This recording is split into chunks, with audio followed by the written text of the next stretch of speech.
We're in the map that Mario called Playful on Waterfall. And in the upper right, for the Kwangdong Freaks, in the gold, the King of Kongs, soO.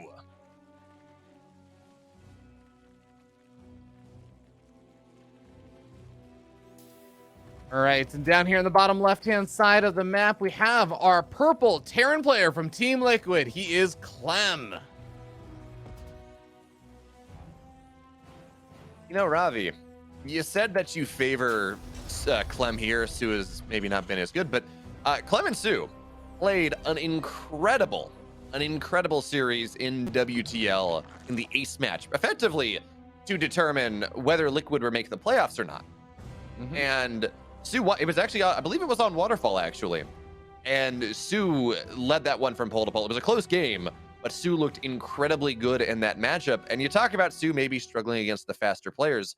What I've seen more than anything is when we have players play new styles, things that popped up maybe after soO went to military. So like modern mech, for example.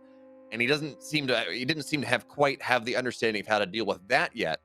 But you play the way Clem plays, effectively 4M, Marine, Marauder, Medevac, Mine. I mean, that is soO's bread and butter. Yeah, that's entirely fair.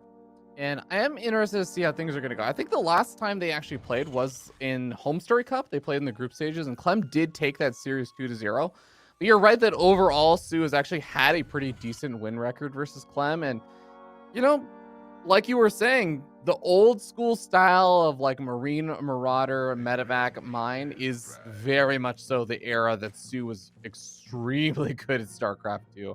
So anything is possible. I do think it's funny that somehow the first map that made it through the vetoes is a map that Maru cited as being playable. It's Waterfall. Playable for Terran.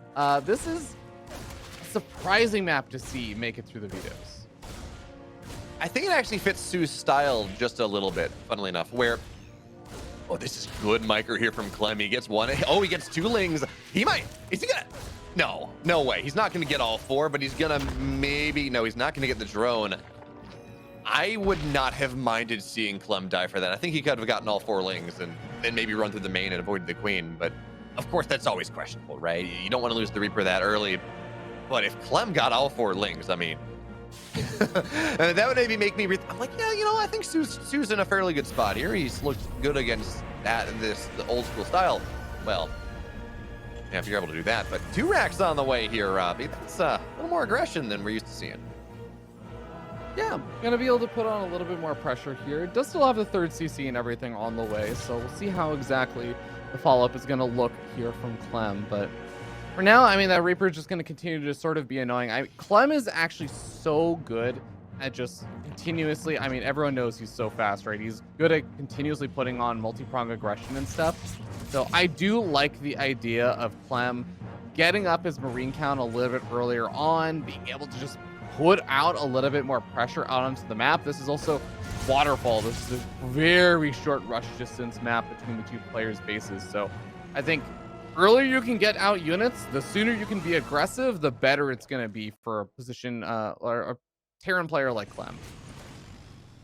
That it will. And we got to point out that this is the TY version of a 2-on-1 where you get a couple Hellions, you do get that 3rd base. So the normal tells, if you don't have something in the main base, if you're just kind of scouting by what is active on the map, you won't necessarily see that this is a 2-1-1. Maybe the Hellion count's a little lower, but Clem has gotten 4. So we're going to have to see if soO is able to respond to this, to build lings at the proper timing. And I'm actually not sure, Robbie. I'm not sure when TY showed this build off for the first time, whether soO had been to military or not. This may be something that was kind of before he came back.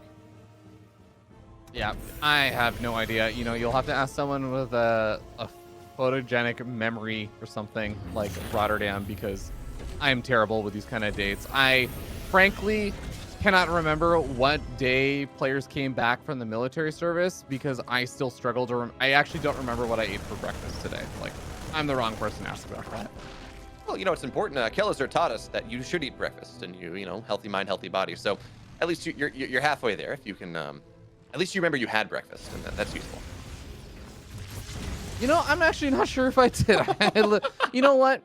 It also gets a little bit weird and hazy when you're saying like, does eating something at 1 in the morning count as breakfast anymore? Yeah, it's like, is it called going to bed? Or like, did I get a night? Did I actually get a night's sleep, or did I just take a nap? But well, it was going to look to try to make soO take a nap in this game. The pressure from Clem getting started. We have 14 lings on the map, more on the way, but you need more than 14 lings to make this hold happen. Bailey Nest halfway done as well. But there are a bunch of queens here around this third base, 9 in total. And that really does change the calculus. Add the Hellbats, though. It's a 2-1-1 Hellbat push. And this is definitely new to soO here. Queen is starting to follow Lynx, looking for the surround, but Hellbats are just shredding them down. There's nothing here. Nothing at all, Ravi. Drones are going to have to get pulled. And yeah, only 2, 3, 4 going down for the moment, but there is just not enough defense. You need Banelings for this. You need Roaches for this. And what's missing from the map? Banelings and Roaches. There is nothing soO can do to stop this. That fight went as bad as it possibly could have, and you can see Clem is just going to be chasing down these queens. He's going to be chasing down the drones. The Hellbats fighting versus drones. I mean, this is already game, guys. Let's be realistic about this. But it started out okay with soO doing a nice job zoning with the queens and everything. But then the moment that soO decided to dive in, all of the lings went straight up to melee range against the Hellbats, and all of the Marines are protected. And the Marines were killing the queens. The Hellbats are killing the lings. That is exactly what Clem wants, and the opposite of the engagement that soO wanted. I'm really surprised he still decided to commit over there. That could not have gone worse for soO.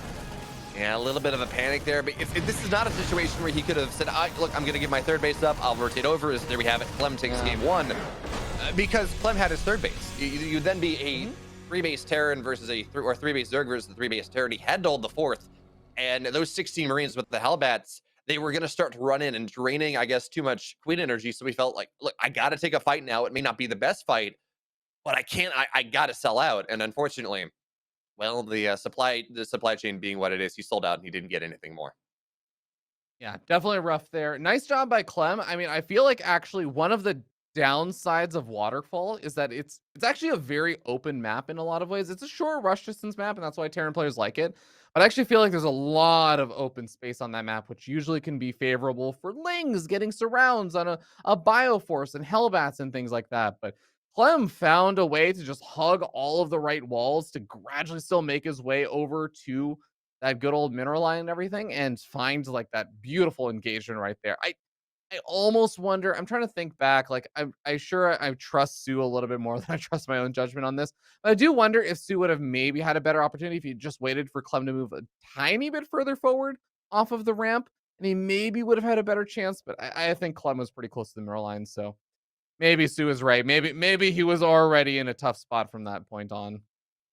Yeah, I guess the one thing I can think of is the Bailey Nest was kind of finishing as that fight happens. So maybe you give up the position, trust your hatchery to take damage, but maybe not die, and you just kind of run and then get Banes and take the fight. Maybe. I don't know. That is the problem was really soO wasn't ready. He had 10 links on the map when that push happened. You need more. Pure and simple, you need to have more. You need a quicker Bailey Nest. You need roaches, but at the very least, you just need to have more lings. So soO hopefully is going to have a little bit better scouting in game 2, and certainly we're going to be on a bigger map. Any sort of 2-1-1 pressure that Clem might want to go for, it's just going to arrive maybe 5 seconds slower, and that would be enough time to say get Banelings up or get a second set of lings, something like that. Yeah, that's absolutely going to be vital there if he ends up going up against a similar kind of timing push. Here we are, guys. We're moving into Data C, and we're going to be starting up here at the top right-hand side of the map, on top of the purple Terran player who's already sent out a couple SCVs. It is going to be Team Liquid's very own Clem, sitting up 1-0. In the bottom left, hoping to show us a game number 3. Looking for a good hold for the Kwangdong Freaks, soO.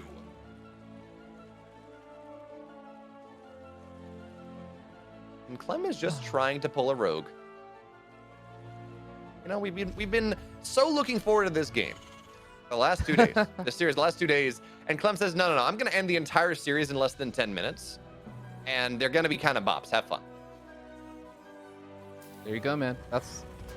I really do think Clem is again, like I come into this and I do favor Clem a good bit. I just feel like he's been absolutely killing it lately. Now the Overlord is going to come forward and it is actually going to be able to get very, very close to scouting. And there is the scout. He is going to reveal the Overlord.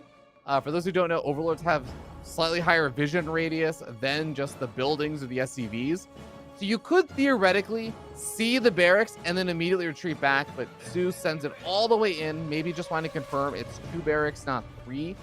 And that is going to still allow him to get that Overlord to safety, I believe. So it's a good scout, but Clem knows he has been had. That being said, Clem added a second gas here. This is Double Barracks Proxy Reaper. And that is not something we see in TVZ all that much. Sometimes we see 2 Rax Reaper. In fact, he thermal killed Scarlet with it in Valencia, but it's not something we see all that often. So soO's going to be a bit surprised, I think, when he sees that first Reaper hit the field. Now, he's got some Lings out. He had to build some Lings anyways. Be careful of the Marines. Let's see how much damage these Reapers can get done. They're a little more maneuverable, Ravi. And on a map like Data C that does have a decent Reaper cliff, this could be a little annoying. Yeah, already forcing out a couple of buildings over here. And now the first Reaper is here to just sort of force out some reactions, get a bit of scouting information. Normally, if like the Zerg player didn't scout with an Overlord, this is when they would be realizing kind of like that this is in fact 2Rex Reaper. But for now, I mean, these Reapers are just going to try and whittle away at the Ling count. It is all up to Clem to keep these Reapers alive. This is about snowballing. This is about scaling up the Reaper count more so than just getting direct damage done. That it is. So we got a spine, and that was, I mean, soO wanted to get that spine anyways, holding on to this. So it's the one drone that was forced to cancel. Not really cancel. Ooh, Ling's on the other side. Yeah, they're not going to cancel anything. It's just 2. But this is annoying. It's forced a bunch of SCVs off the mineral line, delayed the natural or the second command center just a little bit. And this is all buying time because if Clem's microing on this side of the map, he's not microing on the other side of the map. It buys time for Ling speed, things that can actually deal with these Reapers properly. But Ravi, we're hitting critical mass now. Maybe not critical snowball, but critical one-shot mass. 6 Reapers are now, or soon to be, on the field. That's what one-shot Lings, that's what one-shot drones. And that's where soO has to be very careful. He loses a lot very quickly. So the Queen's now running forward. And because the Reapers were sent back home, there's actually some decent creep spreading out of the natural. But the big thing, not a lot of circulation between main and natural. There's still a gap there. Yeah, I think the fight over here is going to sort of be for soO to find opportunity to sneak the drone out to take a 3rd base. And I think he's going to be able to manage it with that creep spread that you were just talking about. I think he's gotten it far out enough that he should be able to safely push his Queens forward, use those Lings to secure the area that he needs to send out that drone and safely get that base down. Because once the base is down, yes, the Reapers can damage the hatchery. Theoretically, your units should be able to get there in time to help defend it. Like, you shouldn't be losing the hatchery, theoretically, even to that many Reapers. You really shouldn't. Although, in situations like this, I really don't mind almost like a 2-base Muta setup because, you know, there's not going to be any Marine pressure. Nothing's really going to kill all those Mutas. But ooh, nice spine placement. But look what we got here on the production tab from Clem. We talk about Marine pressure not really going to be much of a thing. There are more Hellions on the way and a medevac as well. As these Reapers may just get this hatch just getting pretty damn low here. Ling's looking for the surround, but no, they're forced to back up. Too many Hellions, and the Queens they're off creep, so no transfuses here. Ravi, that's one Queen down. Second one as well, and they're just out of spine range. Clem playing this beautifully. This position. Ends up losing a single Hellion, but kills basically every single one of those Queens. Kills nearly every single one of those Lings. The Spinecrawler just get a second Hellion over there, but then the medevac arrives. So now not only the Reapers are getting healed up by this, but also the elevators up to the main base of the Hellions. This is some phenomenal damage. Yes, only 2 workers going down, but Clem is keeping so many of these units alive, and he is able to continue forcing soO to make more and more units. Behind this, he has more SCVs on the way. He has a Banshee on the way. He has an Armory on the way, getting ready to turn these Hellions into Hellbats. I mean, Clem is just not stopping, and it's important that he doesn't stop because he is committing a lot to getting damage done over here, but I feel like he's finding it right now. Yeah, consider this, Ravi. You say, yeah, only 2 workers have died. 43 Lings have died. That's like 25, well, that's like 21 drones. Yeah, they're not technically drones, so they're not quite as expensive, but even still, with how Zerg, particularly with how its economy scales, That is still insanely expensive. And soO, he thinks he's weathered this storm. He's got 1-1 on the way. He's advancing a little bit further, building more drones, but I hate to tell you, if you're fans of soO, he hasn't. There is that armory that's just about done. Banshee cloaks on the way. Hellions in the main base. soO has nothing here. All Lings around the third. Drone's gonna look for a good split, and 2 Orcs will die for now. But Lings do not fight these 4 Hellbats. This is disgusting. I'll sub it up the medevac with the Spore Crawler. A little bit of mistake there for Clem, but that is going to be a big win there for soO. Not having to worry about these Hellbats at least healing up, even if they are in the mineral line. The Queens can start picking away at these and gradually open up the area here, but already 5 workers going down. Another couple of workers going to be softened up over here. This is such a pain. He's just not mining from one of his bases this entire time. Well, I'm sure Clem, he doesn't mind. Yeah, well, Clem's going to be thrilled about this. I'm amazed that Kaiser survived, by the way. It's actually very, very low. But this is all, like you were saying, being a setup also to do additional damage. The Banshees are getting ready to move in. They didn't quite find the damage as one of them got softened up. But, you know, Cloak is actually now finished up. There are some Spore Crawlers that were finished up. I think that soO should still be okay here. And I do like that he, you know, even though it was a little bit scary with the armory and stuff finishing up, I do like that he got 1-1 start up because, you know, there were a lot of transitions also being set up there for Clem. Not necessarily super fast upgrades, but he has 3rd CC on the way, getting some of those production structures and stuff set up. So it was important that soO was still thinking about the future of the game, not just right now. Interesting. We saw Clem commit to triple Banshee here. Normally you get 2 because that's what it takes to one-shot workers, but that means this 4th base may just go down. We had the lair done just now. Overseer on the way when Queens rotate over, but yeah, this base is just gonna have to be canceled. There's just not enough. And soO, you gotta cancel. Oh, well, okay, that's a dead base.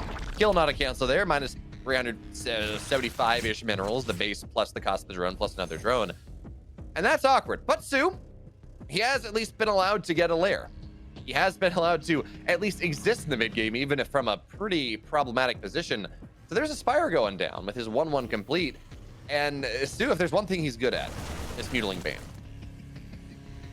Yeah, he's definitely going to need to be getting some fantastic engagements. And again, he does still have that nice little upgrade advantage.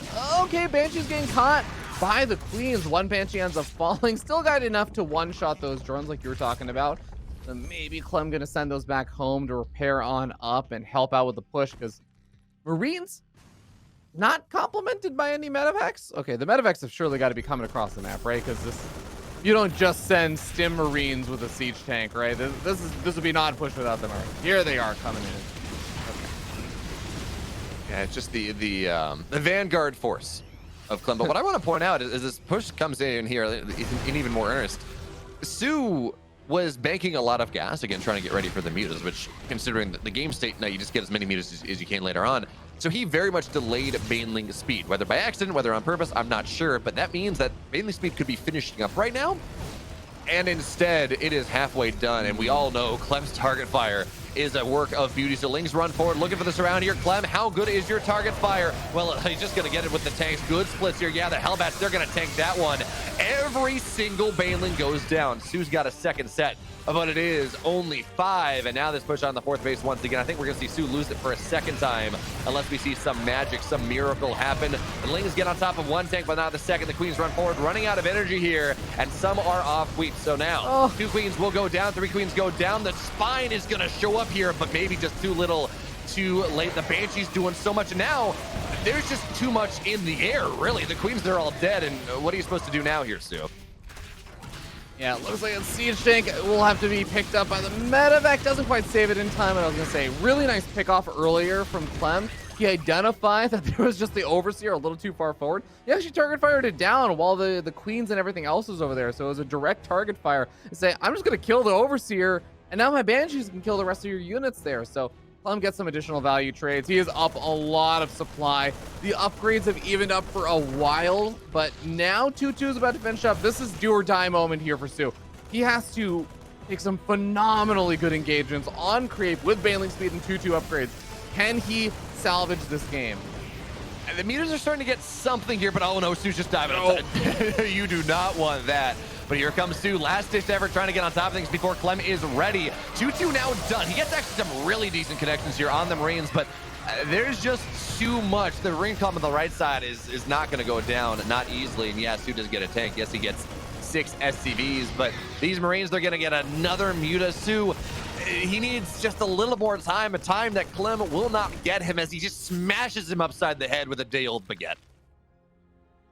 Yeah, this is a tough one. This is going to be soO in a dire situation. Dras desperately trying to morph in 5 banelings, but only has 16 lings out right now. A few more rallying in. There's almost actually, there's more than 2 Marines for every ling that's out on the map right now. This is, I think, soO coming to terms with the situation at this point. So this is going to be a really rough one. But Clem played so freaking well this series. You really started outclassing soO, and damn, he's going to continue pushing on forward here. Fear Dragon, would you say that he played superbly? I would say he was the superior player here. And now soO, he's going to try to chase this down. And in fairness, there are 10 mutas in the sky. With the Marine count as it was right there, he could take that fight. So Clem lift up, run to another spot. But that upgrade timing you were talking about, 2-2 versus 1-1, not really there anymore. No hive in sight for soO. And it's just a question now of whether Clem will, or when really, will Clem be able to break him unless some miracle happens. And those Banelings will not be Miracle Banes. Not in this game. Mutas run forward, run back. Too many Widow Mines. And the hype matchup, Clem says, what are you talking about? I'm too damn good. 2-0. Clem over soO.